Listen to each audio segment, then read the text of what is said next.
In 1971, a man promised Americans their own personal jet for $2,000. Over 5,000 people believed him and sent their money. Most never got their plane. Some who did never made it back alive. This is the story of the BD-5, the largest kit aircraft order in aviation history and one of its greatest disasters. In 1971, a man promised Americans their own personal jet for $2,000. Over 5,000 people believed him and sent their money. Most never got their plane. Some who did never made it back alive. To understand how thousands of pilots fell for this promise, you need to understand the man selling it, Jim Bede. By 1970, Bede wasn't some unknown dreamer. He was a legitimate aeronautical engineer who'd work at North American Aviation. He'd already designed successful aircraft that people were actually flying. His BD-1 design had been picked up by American Aviation, who turned it into the AA-1 Yankee. Factories produced over 1,400 of them using revolutionary bonded metal construction techniques. His BD-4 Homebuilt had sold thousands of plans, with hundreds actually completed and flying. When Jim Bede said he could build something, people had reason to believe him. So when he started circulating glossy brochures in 1970 showing a sleek, tiny jet that looked like something out of science fiction, the aviation community paid attention. The BD-5 looked incredible, a 13-foot fuselage, a pilot sitting semi-reclined under a fighter-style bubble canopy, wings that folded for garage storage. The whole thing could be towed behind your car on a trailer. And the performance numbers? They were almost unbelievable. Over 200 miles per hour cruise speed, 38 miles per gallon, a range of 800 miles, all in a plane you could build yourself in 300 to 400 hours. The price? Just $2,100 for a complete kit. On February 24, 1971, Bede accepted the first $900 deposit. The feeding frenzy had begun. The prototype first flew in September 1971 in Hutchinson, Kansas. It hadn't been tested extensively. It hadn't proven the advertised performance. It had barely gotten off the ground. That didn't matter. By the end of summer 1971, Bede had 800 orders for a plane that barely existed. By December, that number exploded to 4,000 kit orders. Eventually, over 5,000 people would order kits, with another 12,000 expressing interest in a factory-built version. This was the largest kit aircraft order in aviation history.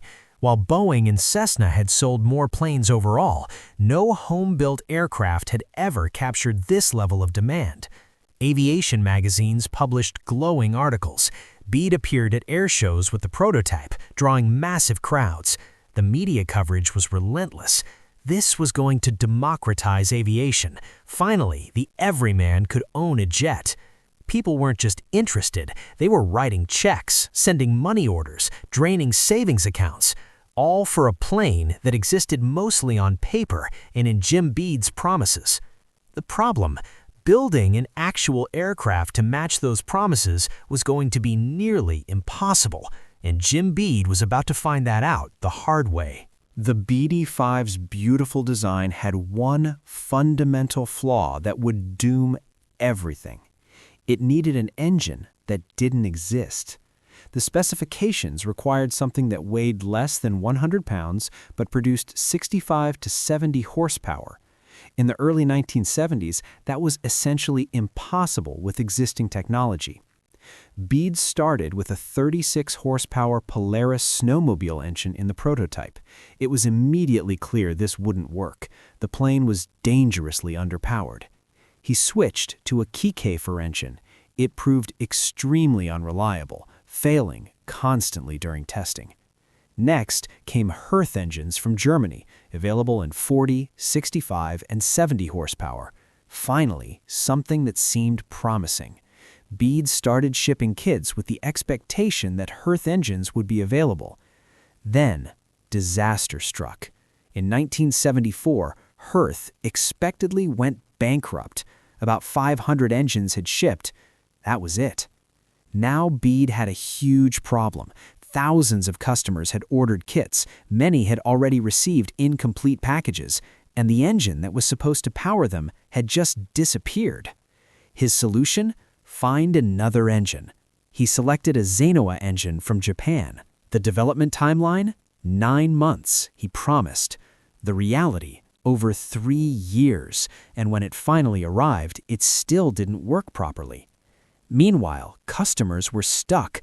They had garages full of aircraft parts with no engine to power them. The instructions kept changing as Bede modified the design.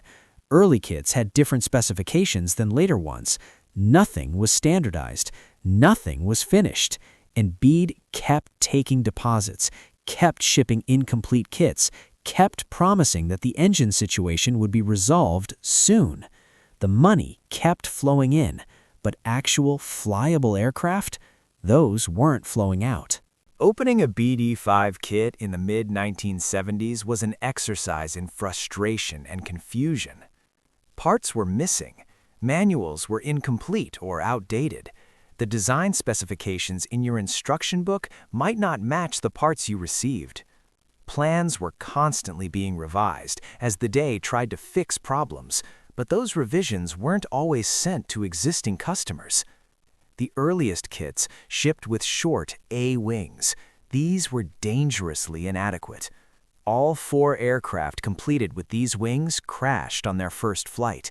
3 of those crashes killed the pilots, including builder John Bingham in 1973. But Bede had already moved on to B wings, then C wings, each attempting to fix the problems of the previous version. If you'd bought early, you now had obsolete parts for a design that had been abandoned. Builders spent years, literally years, trying to complete their aircraft. They joined user groups, sharing information Bede Aviation should have provided. They tried to source missing parts. They waited for engines that never came. Some gave up entirely, selling their incomplete kits at fire sale prices to other hopeful builders. Those buyers often discovered they'd purchased someone else's nightmare. Today, over 50 years later, some BD-5 kits still sit in garages, unfinished, monuments of optimism, broken promises, and money that will never be recovered. But for those who actually did complete their BD-5s, their problems were just beginning. The early BD-5 safety record was catastrophic. According to NTSB data and aviation records, of the first 25 BD-5s completed, 14 crashed. 9 of those crashes were fatal. That's a 56% crash rate and a 36% fatality rate for the earliest aircraft. Estimates suggest that approximately 10 to 15% of BD-5 flight hours ended in fatal crashes, an extraordinarily high rate for any aircraft, let alone one sold to amateur builders. The problems were numerous and serious. The aircraft was extremely pitch sensitive. Small control inputs could produce violent reactions. The stall characteristics were unforgiving. Center of gravity issues made the plane difficult to trim and control. And above all, the engines failed, constantly. Engine failures accounted for most crashes. When your engine quits in a BD-5, you have very few options. The glide ratio is poor. The aircraft is difficult to control even under power. Trying to land it without an engine, especially in an emergency situation, often proved impossible. The victims weren't just inexperienced weekend pilots. In 2006, highly experienced airshow pilot Chuck Lisher was killed in a BD-5 crash. In 2013, Guido German from Red Bull's Flying Bulls team, a professional aerobatic pilot, died attempting an emergency landing when his BD-5's engine failed. Even the best pilots in the world couldn't consistently keep these aircraft in the air safely. The BD-5 earned a reputation in the aviation community, widowmaker. Yet people kept building them, kept flying them. The seduction of owning the world's smallest jet was too powerful. The dream wouldn't die, even as the death toll climbed. While customers were struggling with incomplete kits and dangerous aircraft, Bede Aviation was hemorrhaging money. By the time 5,100 kits had been shipped, Bede Aviation was insolvent. The bankruptcy became official in April 1979, though the company had been failing for years. During bankruptcy proceedings, a disturbing fact emerged. Nearly $9 million in customer deposits had been collected, with much of it diverted to other projects, used to fund Bede's other ventures, keep the lights on, or simply mismanaged into oblivion. Thousands of customers who'd paid deposits got nothing. No refund, no complete kit, no aircraft, just an expensive lesson in misplaced trust. The Federal Trade Commission stepped in. They ordered Bede to enter a consent decree. He was banned from accepting deposits on aircraft for 10 years. He was required to provide certain disclosures about his past to any future customers. But this was 1979. The damage was done. Over 5,000 people had already lost money. Many had lost much more than money. They'd lost years of their lives trying to complete aircraft from incomplete kits. Some had lost friends or family members to crashes. The largest kit aircraft order in aviation history had become one of its most spectacular failures. But here's the strange thing about the BD-5 story. Even as the propeller version was failing catastrophically, the jet version was about to give Bede one last moment of glory. While the propeller-driven BD-5 struggled with unsuitable engines, Bede created the BD-5J, a jet-powered variant using a Sermel TRS-18-046 turbojet, producing 225 pounds of thrust. This changed everything. Finally, a proven engine. Finally, adequate power. The BD-5J could reach 300 miles per hour and proved far more reliable than its propeller-driven sibling. About 20 BD-5J kits were purchased by Bob Bishop, who turned them into successful airshow performers. Throughout the 1980s and 1990s, corporate sponsors discovered the tiny jet made for spectacular demonstrations. Coors flew two as the Silver Bullets throughout the 1980s until 1991. Budweiser sponsored the Bud Light jet, which performed until it was lost to an in-flight fire in 1989, though the pilots successfully bailed out and survived. These airshow jets proved something important. The BD-5 design itself wasn't fundamentally flawed. When paired with a reliable, proven engine instead of experimental snowmobile motors, it could actually work. This was the lesson Bede should have learned from the beginning. Don't build an aircraft around an engine that doesn't exist. But by the time the jet version proved this point, it was too late for the thousands who'd bought the propeller version.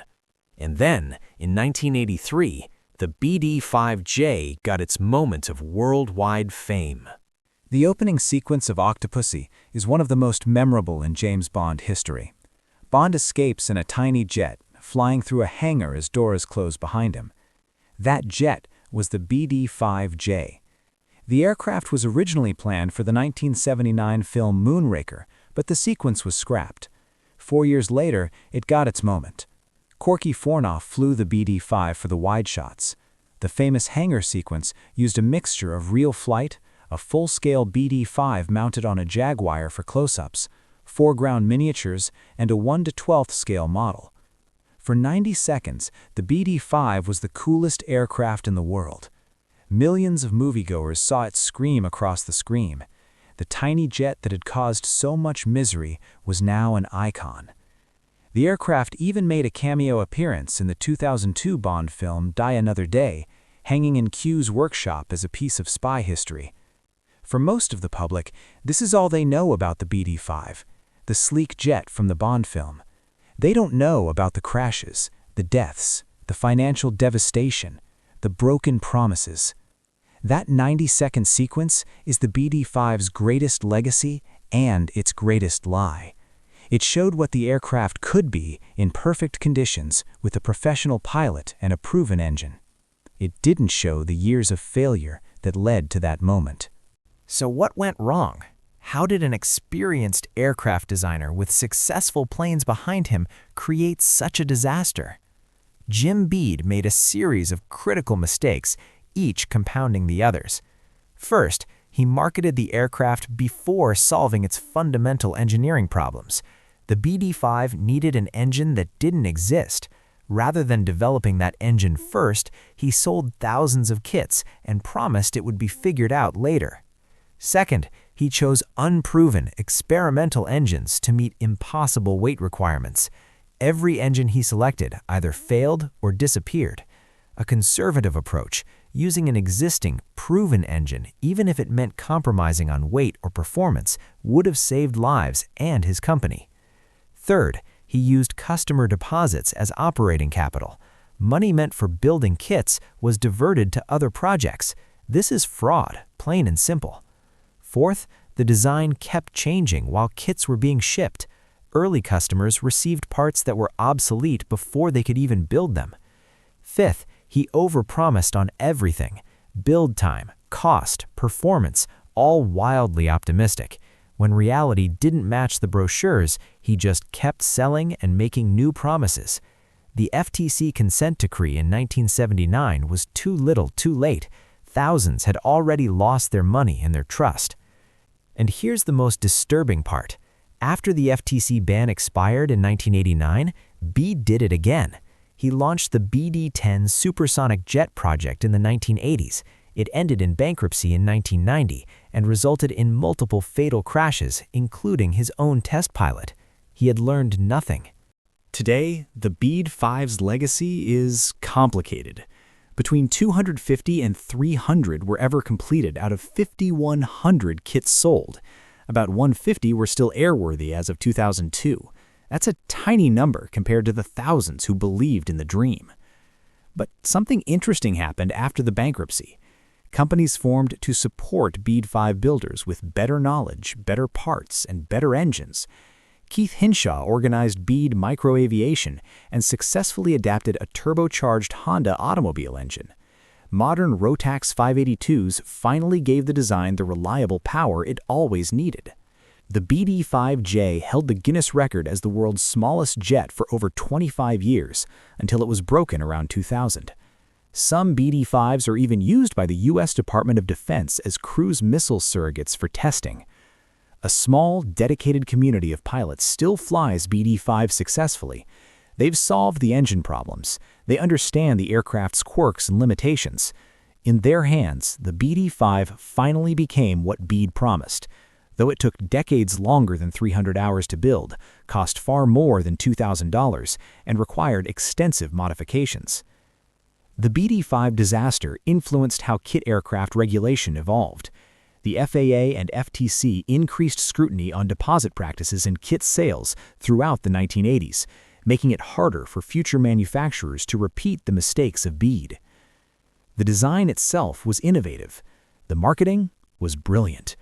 The execution was catastrophically irresponsible. In 1971, Jim Bede promised Americans their own personal jet for $2,000. He promised easy assembly, incredible performance, and the democratization of jet aircraft ownership. He delivered incomplete kits, constant design changes, and a trail of crashes that killed experienced pilots and amateurs alike. The BD-5 could have been revolutionary. The design had genuine potential, but potential means nothing without proper engineering, adequate testing, and honest business practices. For most of the 5,000 people who believed in Jim Bede's dream, it ended in lost money, wasted years, or worse. The lucky ones just lost their deposits. Others lost friends. Some lost their lives. Today, a handful of BD-5s still fly, testament to the dedicated builders who fixed what Bede wouldn't. They represent what the aircraft could have been if it had been done right from the beginning. The BD-5 remains the largest kit aircraft order in aviation history. It's also proof that in aviation, trust without verification isn't just expensive, it can be fatal. If this story fascinated you, check out my video on the Bombardier Global 8000 full aircraft review. And if you want to see what happens when aircraft design is done right, watch my breakdown of inside the $8 million Piaggio P180 Avanti Evo. Thanks for watching.